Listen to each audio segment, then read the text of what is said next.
William Ball, Here. Jeffrey Riazzi, Here. Christine Bellarosa, Here. Carol Kelder, Here. Raymond McClary, Here. Scott Colston, Here. Timothy Wells.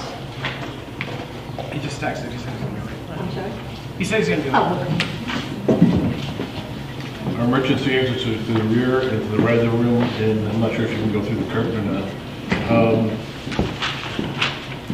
We're going to have our student representative, Ms. Mills, and this in the Pledge of Allegiance. Please rise.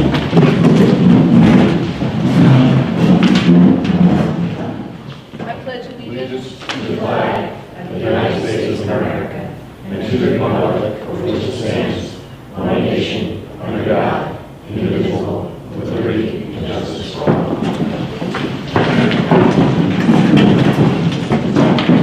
Thank you, Ms. Mills. I'll entertain a motion to approve the minutes of the September 12th, 2023 meeting and the September 27th, 2023 meeting. Moved by Mr. Riazzi. Is there a second? Second.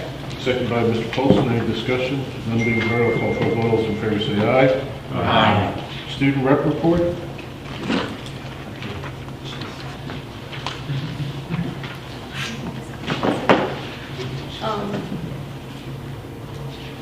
The senior high building level team will be meeting virtually on Wednesday, October 25th at 5:30 p.m.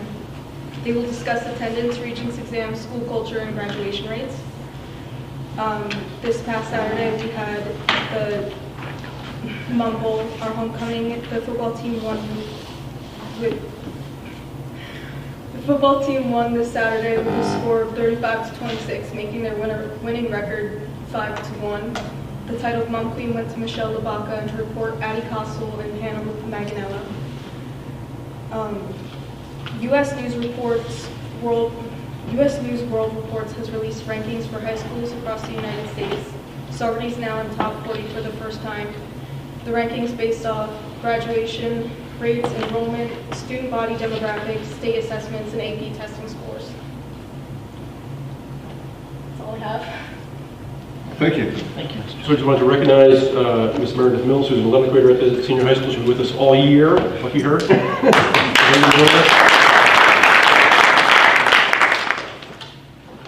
Dr. Kaplan.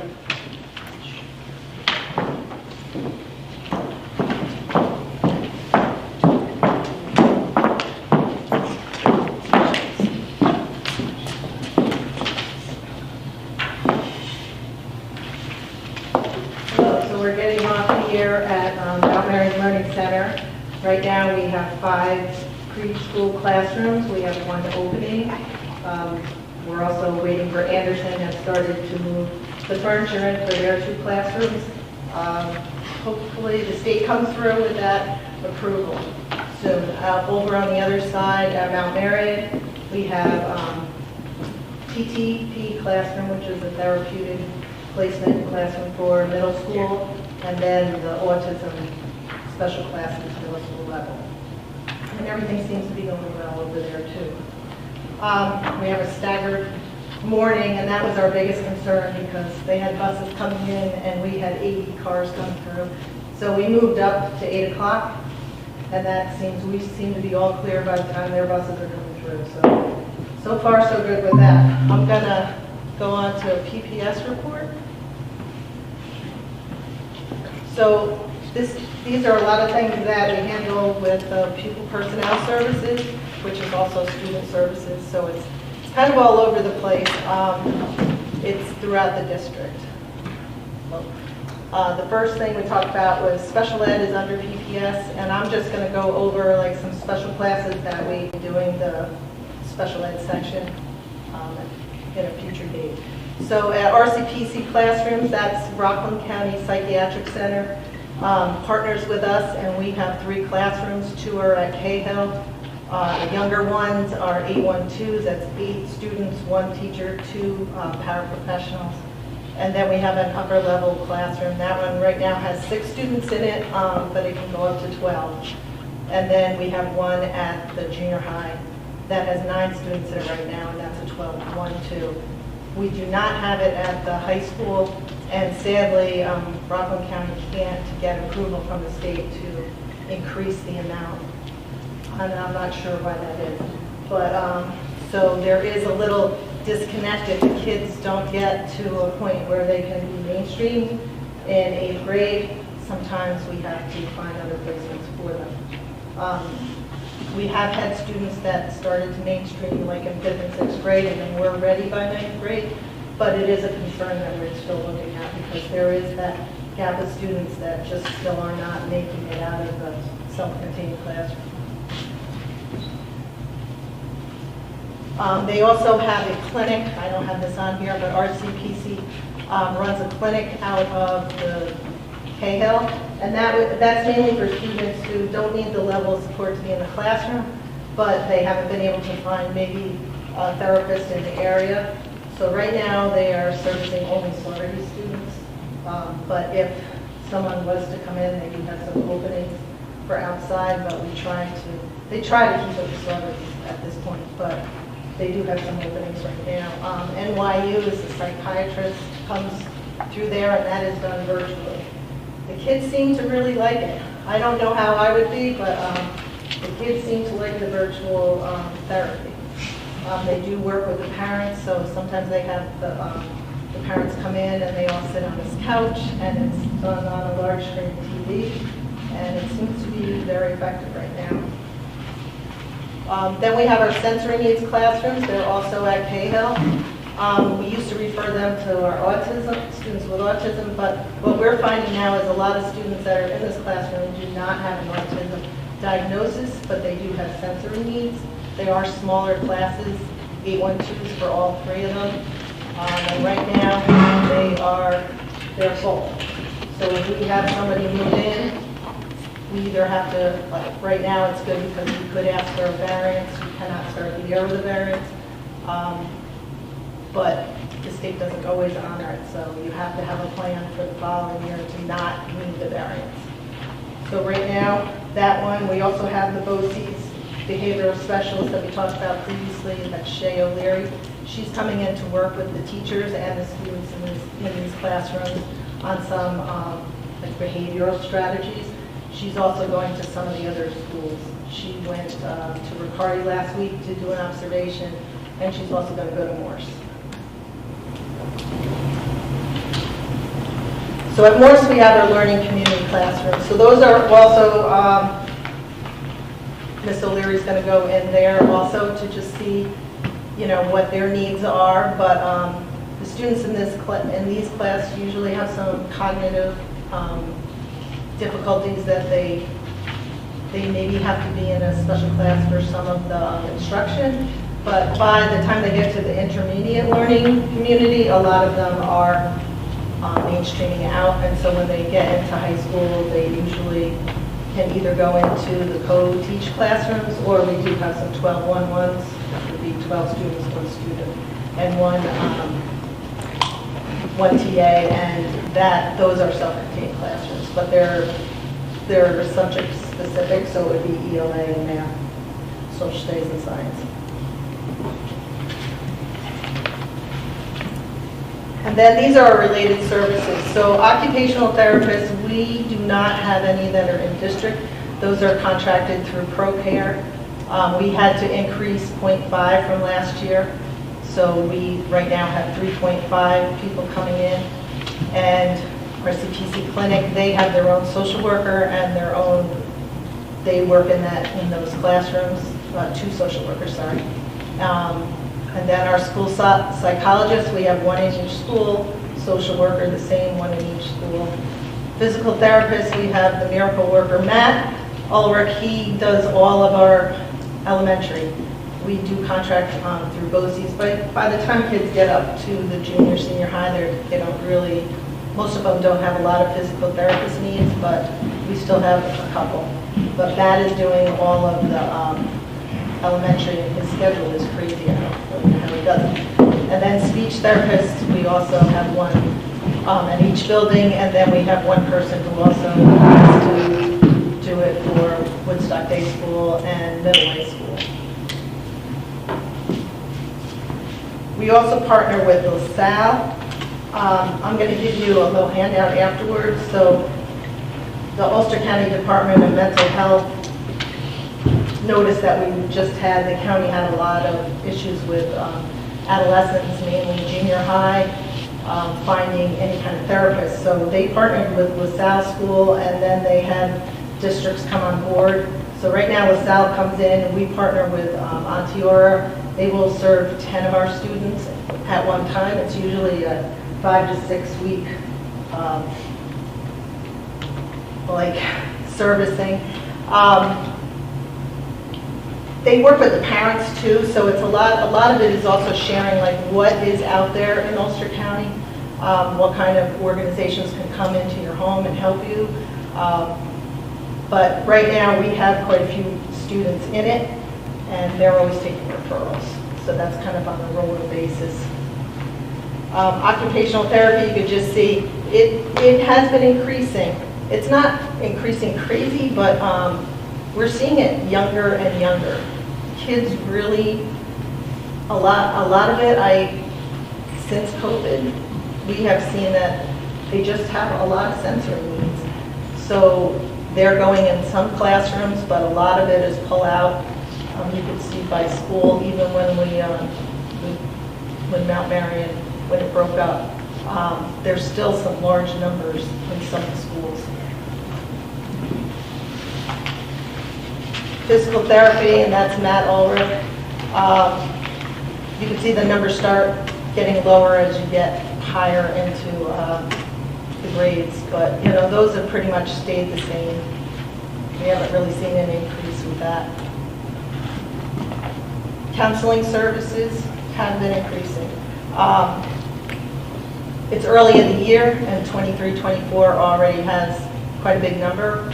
We will expect that to jump because people can't find outside. So when they can't find any outside services, and if they can't get in the LaSalle part, we will start picking up, you know, any of the, it's not the same as getting like a psychiatric service, but at least you have where the children can go talk to somebody.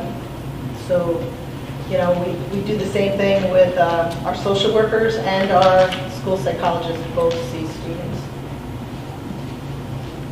Speech and language, that's another one that we've seen an increase since COVID, and younger. So our preschool, which isn't on here, we have such large numbers that the county can't even keep up with. We have a lot of students who have not been able to have any speech services for all of last year. And they couldn't get it over the summer because the county doesn't have enough speech and language therapists. So there's definitely a need in Ulster County for a lot of these services. If you know any children that are looking to what they want to go in after high school, I would say any of these things, they can probably get a job right away. They definitely could get it with the county. Another area that we focus on is homeschooling. Homeschooling really hasn't increased if you looked from last year and this year. We kind of had a big jump when the vaccination part happened, where they had the regs. COVID, we had it for a while, and then a lot of the kids came back, but the vaccination one really has stuck. In our area, there is a large number of people who, you know, truly believe that they don't want it, and the state is not budging on that. So even this year, you know, we've had to have some kids that were excluded. A lot of them did come back, but if, you know, it is an option for parents. And we do have a very good group of homeschooling parents that really get together and they help each other. So home tutoring is another one. So that's if somebody is, could be that they got injured, they're sick, or they're suspended. We don't really have anybody with elementary, but we've already had quite a few at junior, senior high. TTP is the therapeutic program here. It's now in 3, it's at Port Ewan, it's at Mount Marion, and it's at Anna Devine. And you can see that we already have an elementary school child in that, and 3 at the senior high. Hospitalizations, those are right now just from September. We usually didn't have anybody in September, so that I'm a little worried about. So that would be like Four Winds or even Westchester Psychiatric or Benny Partial. So we are seeing an increase in mental health needs in the county. guidance, these are our guidance counselors. They are also assigned to elementary schools. So this year we had 3 of them, Jamie Hyman, Melissa Chahanovich, and Seth Toman. They worked over the summer on the 6th grade curriculum mapping. They also were able to create some lesson plans that they're going to share with the others so that we're pretty consistent on what's being offered in each elementary school. What they focused on was intro to counseling, a career section, social emotional learning, what it means to have academic success, and then transition from like the different levels, whether it be to junior high, to high school, and then to college. Our health services, those are our district nurses. We also employ a nurse at middle way school. And then we have, this is kind of new for us that, the last couple of years we've actually had to contract for one-on-one nurses for some medically fragile students. So we have one at Riccardi, and then we have one at Morse, which right now is currently a substitute because we're struggling to find a one-on-one nurse. And if you were here last year, you know that we had this before. So we think we have one that's going to start in 2 weeks. But right now that we're seeing more and more students that do need it, and it's anything from feeding tubes. We have probably 5 students in district that actually need feeding therapy, which we did not see previously. And then, in case you didn't know, we are a New York State opioid overdose prevention program. This took effect like April 1st of 2006, where the state realized that we had a problem, and so one of the solutions was to come up with a way for non-medical persons to learn how to use naloxone or Narcan. And so one of the ways to do that, we found out, was to come up with a program. So the clinical director is Dr. Malia. I'm the program director. And so we're able to do trainings. And at first when we did it, we only had 6 staff do it. Last year we had 13. Hoping this year we'll have even more. So those staff can also come to the trainings just to brush up on it, but the New York State Department of Health supplies the Narcan. It doesn't cost us anything for this program. So I would hope we would continue to do it, but we've had quite a few, especially at the high school. The teachers and staff are really interested in making sure they know the first symptoms of what it would be, and then to be able to have it on hand in case. E&L, English language learners and multilingual learners. These are the numbers that we have per grade, mainly in Cahill, junior high and high school. I can tell you that in the last month, this 2 weeks, we actually had 3 students arrive that are considered sight students, which is students with interrupted formal education. 2 up at the secondary level only have been in school until 2nd grade and 3rd grade.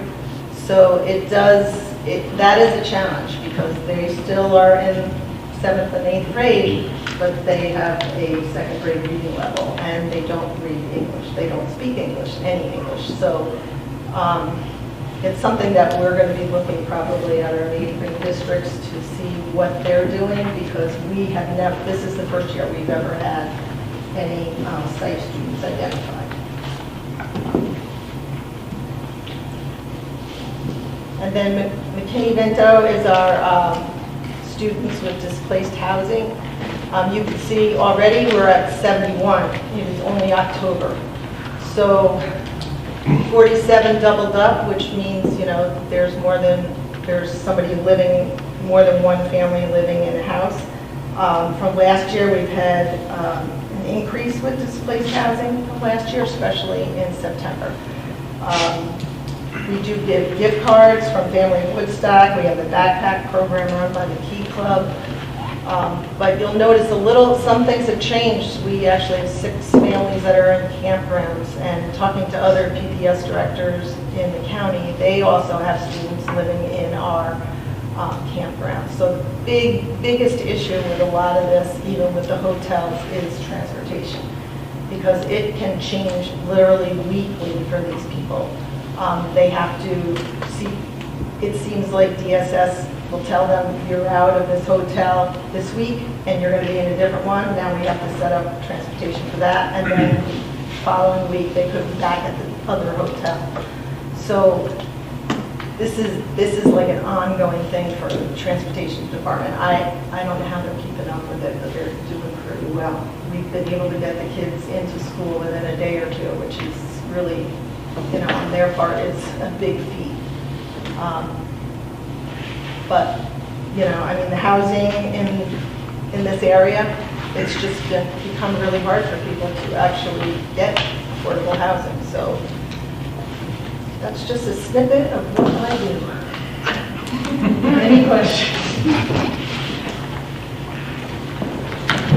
I have 2, and it's curious questions, that's all. You had said that we can't start a school year with a variance. So do we start not in compliance and then apply for a variance? How does that work? So we've been lucky, and I say lucky because we thought we were in trouble by one student on the first day of school, but that student didn't start. Like, we knew they were coming from another district, and we thought they were going to be here on the first day of school, and the state was like, well, you can't have a variance, So we were in a panic about that, because what we would have had to do would be to bring the child into a regular classroom, even though we knew they should have been in that classroom. Okay. And then we would have had to move them afterwards, and we knew we'd get a variance, but thank goodness they didn't show up. But that's...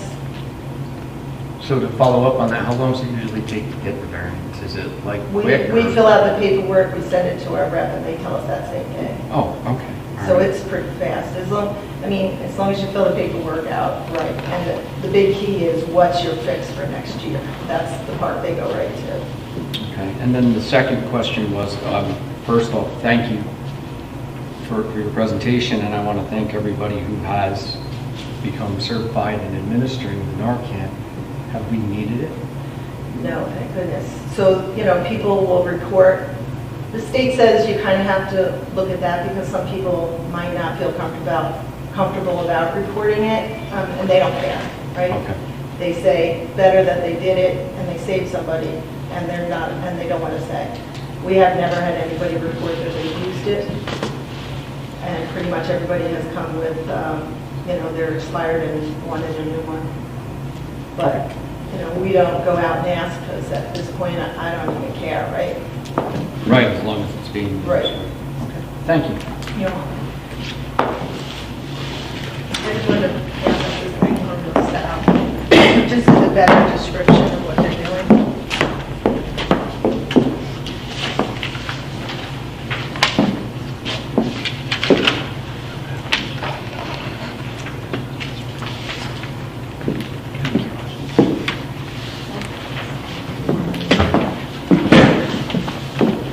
Good.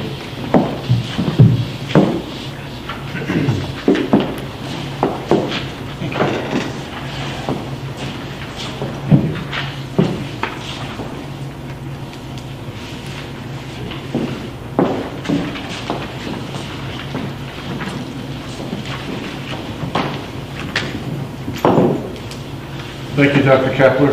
Public recognition, any member of the public wishing to speak to the board, please approach the podium.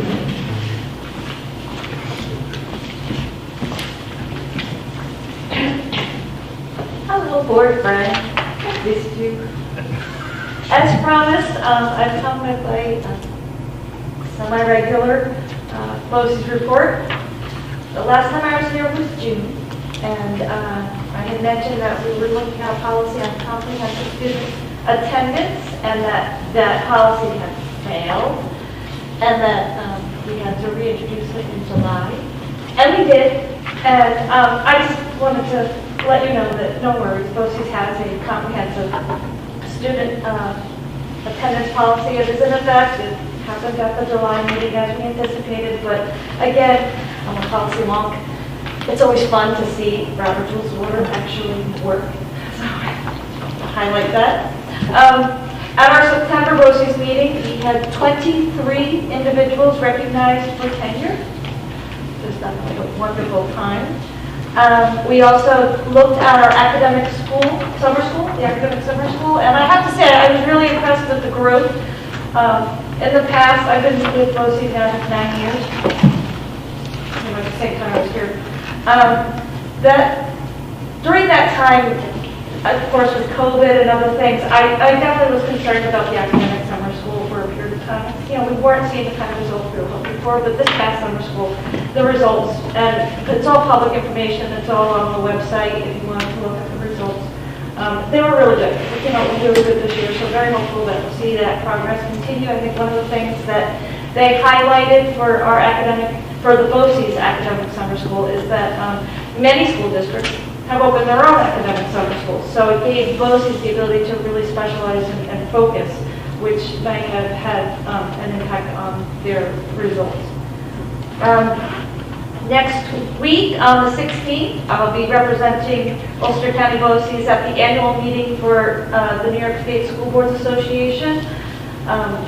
Well, again, policy, so these are always fun things. If you haven't seen the resolutions, there's some interesting ones there. And so at the last meeting, I confirmed to the BOCES board which ones I'm going to vote yes for and which ones I'm going to go, yeah, I don't think so, only because some of the wording is interesting. And so for those of you who want to join me on the policy end of things, I'm going to give you a call and I'll let you know some of the things that in the upcoming resolutions for NISBA that you majority of the resolutions we're going to favor and move forward. There's a couple that we're going to vote no on. Also, we'll be at the conference for NISBA in Buffalo, October 26th to the 28th. We have a nice contingent going from BOCES representing all of Ulster County. We'll follow up and let you know about that event. This Thursday, I am so hoping that somebody from Saugerties is going to be with us this Thursday. It is the Ulster County School Boards Association meeting. It is the first of the year, and this first meeting is always reserved for district sharing. So it's really allowing all the districts to really talk about what they're going into this school year, what was really great last year. And it's a fun time to hear and to network with other school board members, as well as to hear from some of the other school district superintendents, what's happening in the future. So that's this Thursday at 6 down in New Paltz. I am the policy committee chair this year. Like being on the committee, chairing it was a whole other, but I am the chair for the policy committee for BOCES. And so this past week we had the meeting and things such as breast milk and book banning. And if you hadn't seen it in the news, BOCES had a state comptroller audit that looked at our IT and networking. And there were some things that we didn't do as effective as the state comptroller would like to see us do. One thing, just to highlight, is having user accounts and how having inactive user accounts. I was one of those guilty parties because I was using my Saugerties email account and not my Ulster BOCES email account, so my Ulster BOCES email was dormant. So we kind of got knocked by the state comptroller. Yeah. So we're going to be looking in the next month. We're going to, in October, we're meeting with all of our IT people, and we're going to be looking at specifically BOCES policies related to IT and networking, and really do a deep dive just to make sure that, based on this audit, we policy-wise are doing good, and that hopefully that will transfer into procedures. One of the fun things talking about policy is the fact that we get to say that we believe in healthy green grass. Then it's up to the school district administrators to figure out how to make healthy green grass. So policy. So just to wrap up, our district superintendent, Dr. Schenker, had made a comment, and I asked, and he gave me permission to share exactly as he shared it. In a recent conversation he had with the Commissioner of Education for New York State, after sharing our North Star model, which is the BOCES model for programming, she said New York needs a North Star model, and his reply was, we already have one. It's right here at Ulster County BOCES in Ulster County, New York. So September 2023 was the beginning of the next chapter for Ulster BOCES, and he reports we are ready to go, thanks to our staff, our students, and of course our component districts. Thank you all, and I'll keep watching. You guys are doing amazing. A lot of meetings, but you're doing great. Thank you. Thank you. Anyone else?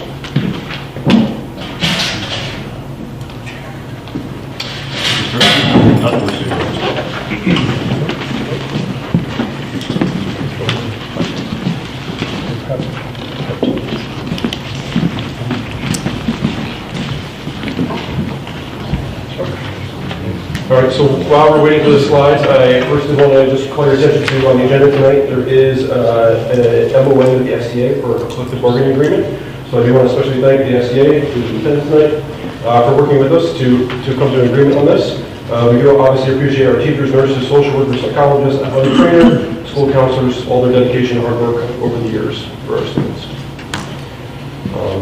So with that, just want to give the board some updates as to what's going on in our district. So a couple quick things here. Academically, we've implemented foundations in third grade, our strategic integration of that up to third grade. K-5 science kits have been built over the summer and are aligned to New York State learning standards. The seal of civics and the seal of bioliteracy is well and flourishing. Sorry to tell you, there's too many kids in keep track of them. The process of reviewing and revising curriculum and pacing guides, we're kind of seeing that fully implemented this year. At first conference day, time was spent with those pacing guides, as well as curriculum. And then the capital project is underway. Our parking at the high school is done. Our auditorium is moving along. We've got some renovations in the senior high gymnasium going on, so we're super excited about that. At the end of next week, at Morris, the brick should be on the exterior of the addition there. Once again, this year we're going to focus on academic achievement, culture, climate, community, and safety and security. Three goals that we've had in the past. This year, as you've heard Dr. G speak about, we're going to focus on engagement, equity, and empowerment. Right, not only for our students, but also for our staff throughout the year. This is really going to lead us into a strategic planning retreat in the spring, where we're going to really set the course for the next 5 years or so for our district. Some celebrations. The NISMA All-State Performing Ensemble, November 30th through December 3rd. We've got 3 individuals who have been selected. Caitlin Brennan, mixed chorus, alto 1. Elizabeth Lee, mixed chorus, soprano 2. And then Sarah Mangio, mixed chorus, soprano 1. And then we also have a slew of students who have made area All-State. So mixed choir, we've got Sarah Mangione again, Kate Nowitzki, Alexa Schulte, James McTagg, Samantha Pisano. In treble choir, Caitlin Brennan, Grace Hoff, Emily Figueroa, Elizabeth Lee, and as an alternate, City Sedaris. On the sports front, believe it or not, the season is winding down already. I feel like it just started. So golf, the boys team, they are the Mulhall Division winners based on their standings overall. Girls tennis team made it to Mulhalls. Football is 5-1, I believe, right now, and they have made the playoffs. Girls soccer is 7-3-2. They've made the playoffs. Boys soccer is 4-4-1. They will be making the playoffs as well. So congratulations to those athletes. Now, speaking about some additions to our programming that we've had for the past couple of years. So this is just a recap of how we're using the ARP ESSER funds for this school year. So ARP and ESSER goes until September 30th of 2024. I believe we received roughly $3.5 million for this one. So we've used this money for after-school academic support, after-school social-emotional support, our summer academy, and our summer enrichment academy as well. We have 4 instructional coaches, which we use these funds to pay for. Social worker, secondary credit recovery program. We've also added MTS support at the elementary level by maintaining our 2 floating MTSS teachers, as well as adding MTSS support at the junior senior high school. We have an elementary teaching assistants in our primary grades to support small group instruction, and then with the AP at Cahill Elementary School have been board approved for this. So all these things will be examined over the course of the year to see what can be maintained, what's been effective, and what we should rethink about. Other happenings, family and community workshops. I had a family and community workshop last Thursday at Riccardi. We're supposed to have one tonight, didn't have any attendees.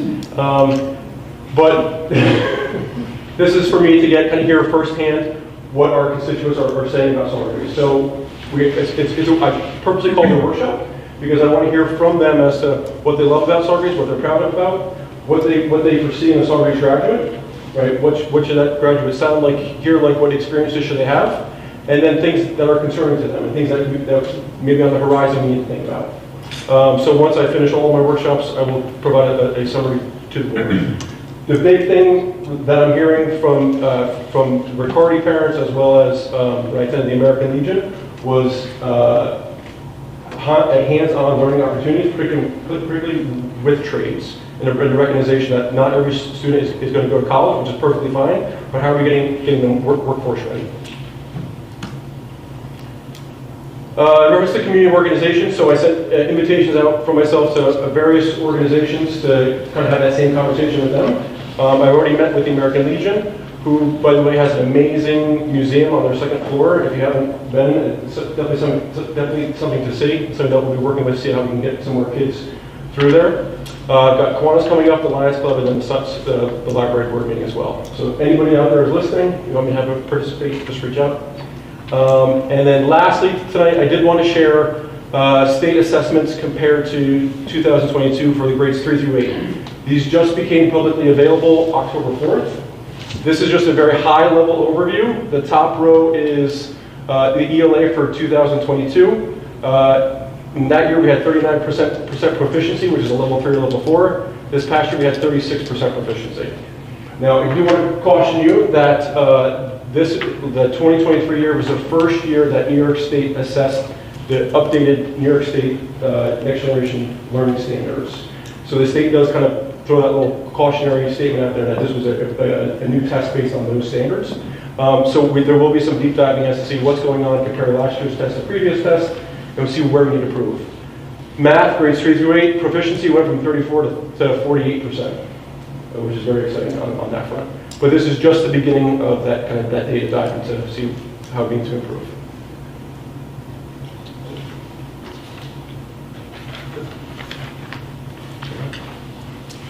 Thank you for your time. Thank you, Dr. Osick. Capital project update?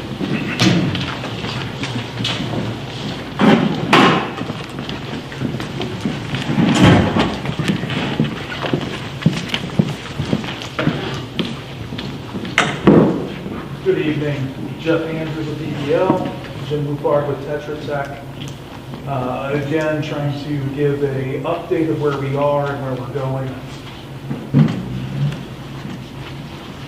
What we're going to cover today is the main capital project and some of the ancillary or site adjacent aspects of the capital outlay project, the energy performance contract, and allow some time for questions. Capital project, again, we had this project scheduled over 2 years. We put this slide up there before about where we are, what work is going to be done. So far, we're keeping on track with the schedule. Hildebrand building was complete for the work that we're dealing with on this project. Substantial completion we're looking for somewhere in 2024. Fall of 2024.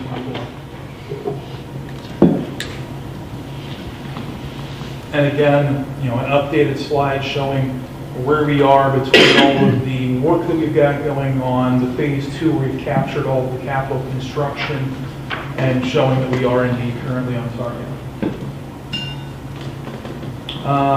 Covering some of the work, I know Dr. Ursick kind of whet your appetite with some of his report with the work that we've got going on. In the high school, we do have in the gymnasium, we've got a demountable partition that's going in, as well as new bleachers. Hopefully next time that we have a meeting, we'll show some slides on that improvement that we've got. Around the perimeter of the building, this is the exterior insulation and finishing system that we're replacing. The areas in green that are marked there, we just have new windows. Everywhere that there's red, we're actually replacing that exterior skin on the building. On the back side where the parking is the area where we have the shop classes that are in there. That has a different construction than the rest, and we had to work through some of the details there, and that'll be some work that we've got going on in the near future. All of the other areas that are marked, barring good weather, we will be complete with at the end of this week. Kind of shows a slide, same elevation of the building. The top is was the existing building. The bottom is where we are construction-wise. The new colors, they have yet to put the band of blue at the bottom that'll go in there, and that's the 100 wing that is facing Washington Avenue. And again, a few more pictures kind of showing the areas of work around. We do have to finish up the roofing fascia, so you can see the additional flap of roofing that's there to protect the exterior skin. That work we're hoping to start Friday, and I know that next week is currently calling for rain, so we'll see how we do in being able to get to that area, because we really don't want to be out there when we do have rain coming in. High school auditorium, top couple of pictures you can see on the left was the existing control booth built out of the 2x4s and whatever else was cobbled together. On the right side we have the framing and drywall of the new control booth. Bottom few pictures shows how the tile, the LVT, is going in. The blue area is where there will be seating. I know there's some people that poked their head in there and thought we had a pool. That is just tile. And then there'll be a cream color that will determine the aisles as you go in. Cahill Elementary School with the concrete ramp, ADA curb drop, which is complete.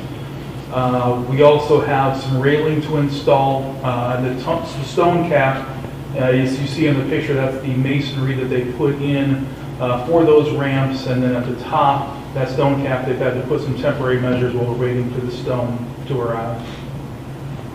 And then the next is almost a side-by-side picture. The left is the original entry. The right is the new ramp. We do have that ramp blocked off until we have that handrail, and currently we understand that that's going to be installed on or about November 1st. Morse Elementary School, again, kind of the work that we have shown in the top is the expansion to the gym. We're calling it an addition, a stage, a platform, whatever word you want to use. It's a stage. Okay. With that, again, we had some abatement of the gymnasium. That work, rooms that are there, is all complete. The CMU that's framing that addition is complete. The bar joists are in, metal decking's installed. Roofing, again, that work we're hoping to start this Friday. North half of the gym will be portion in there in the construction zone.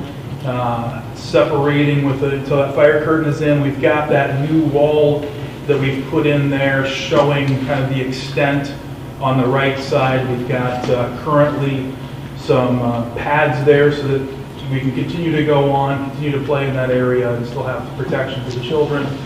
The other pictures in the lower left-hand corner are showing the masonry that's going up, and I did stop by before I showed up here, and since that picture was taken, they've almost tripled the amount of masonry work that's on that wall. Regarding elementary school, this kind of plays into what we'll be talking about as well, the capital outlay projects. We have progressed with flooring.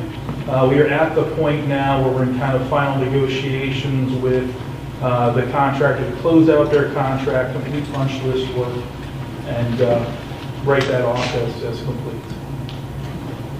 Jim, you want to pick up this slide? Sure. So excuse me, moving forward with the capital outlays, really trying to work together as a project team to come up with a more defined process so we can keep having these annually.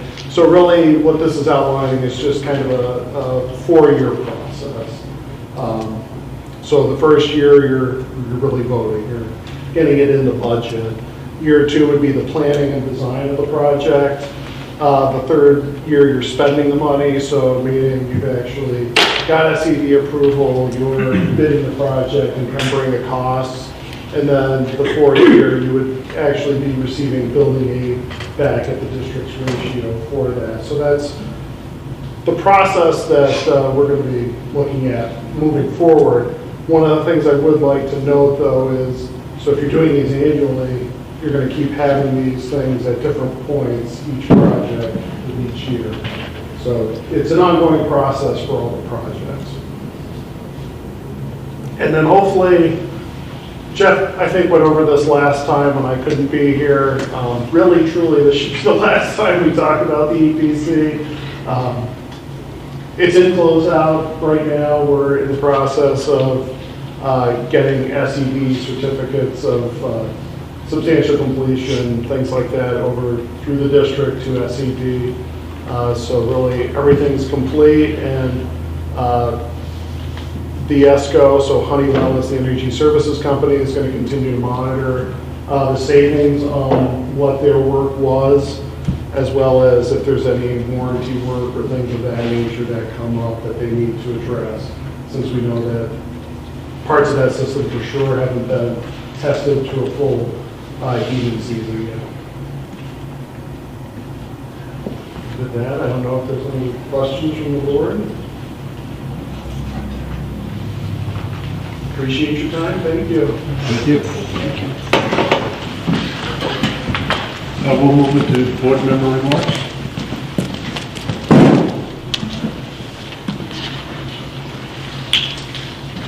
Mr. Wall?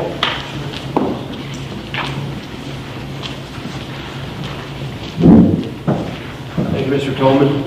I'd like to welcome everybody to Mount Marion. It's nice to be here as a former alum. I think I'm one of 2 board members that may have graduated from Mount Marion many years ago. I'd like to thank Meredith Mills, our student rep. I know she's gone, but appreciate those updates. Truly appreciate them. And I was able actually to attend the Mum Bowl very fortunately, I say, despite the rain, because it was a tremendous win, and more importantly, the Mum Bowl, like any kind of homecoming event, it's really a pretty spectacular and a special event to see the community come together in that respect. So simply having the win was the icing on the cake, and somebody told me it rained. I was just so enthralled with the day, I didn't even notice.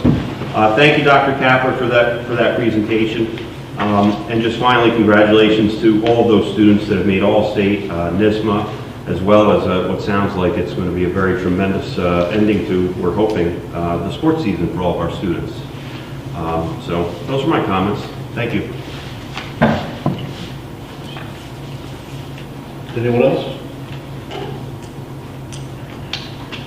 Okay. Board President's remarks. Thank you, Dr. Kapler, for showcasing all the wonderful programs that you have. This year I think I'm torn between trying to find a relationship for students that are in special needs and in need of mental health and the poverty that's out there in the community. I think they go hand in hand, and it's tough when you hear about a family living in a campground. You wonder how that child can be ready for school and ready to learn. So I'm hoping that in partnering with different community agencies, we can help to alleviate some of the poverty that's out there so that we can alleviate some of the mental health problems that it causes. I think nothing happens by accident. I think it's all intertwined. So I think beyond the offerings that you have, we also need to have the community come behind and recognize that there are some families in very dire need. A counselor can't help you if you're starving. If you can get a meal in you and then talk to a counselor, you're better off. And some of our families, the community has recognized that through the backpack program, through the score store and things like that, that we have to supply needs above and beyond what the school can do. So I'll leave it at that. I'll entertain a motion for personnel items J1 through 3Q. Yes. Moved by Mr. Ball. Is there a second? Ms. Bellarosa, any discussion? None being heard, I'll call for a vote. All those in favor say aye.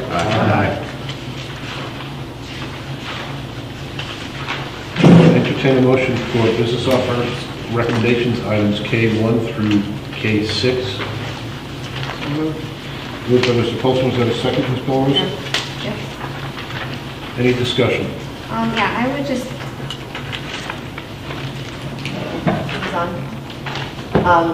I just wanted to, just item 3 about the extracurricular classroom activities, just reviewing those and just recognizing that the number of activities that we do provide for our students, all these clubs, it demonstrates the value that the district places on these clubs and the, enriching basically the educational experience of our students.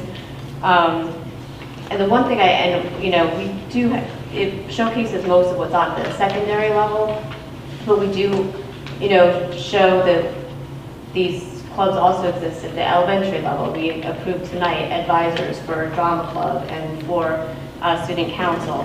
But the one thing I do want to, address is that, at the elementary level, they don't get the same experience at the secondary level because, in this past year, we've taken away the extracurricular accounts for these clubs to use. And, I really think that, we do a disservice from the learning capacity of getting students, the drama club to maybe fundraise for new costumes or student council to fundraise to donate to charities, to like the score store or something to that effect. So, I would really like to respectfully ask the district to look at how we can utilize or get elementary schools some access to funding accounts so that they can, fully experience the extracurricular activities. Thank you. Any further discussion? None being heard, I'll call for a vote. All those in favor say aye. Aye. Board action, discussion items. I'll entertain a motion to approve items 1 through 17.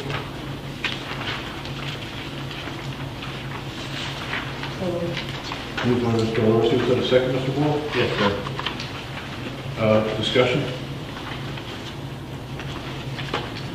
None being heard, I'll call for a vote. All those in favor say aye. Aye.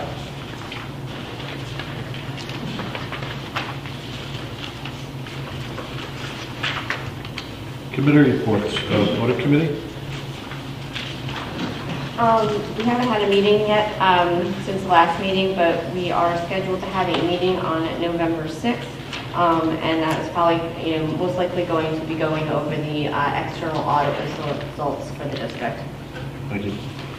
Ms. Sylvia? Yeah, we had our meeting. How's everybody? We had our meeting October 4th. I want to thank Jim and Jeff for their presentation. That was everything we covered in the meeting. The next one will be Wednesday, November 1st at 5 p.m. Policy. I unfortunately didn't make the meeting. If Dr. Ursic would want to fill anybody in. Sure. I appreciate that. So at policy, we discussed examining the code of conduct, particularly the infraction part of it. Ms. Kayla Lane was in the audience tonight, is going to lead that charge. With that, we also discussed the participation in graduation policy, which I think is 7,220 or so. So if you recall at the end of last year, we amended that policy and adopted it. We said we would come back to it and revisit it and kind of clarify any language or anything that needs it. So we'll hope to have an update on that next month. Thank you, Dr. Ursic. Public recognition. Anybody from the public wishing to speak to the board, please approach the podium.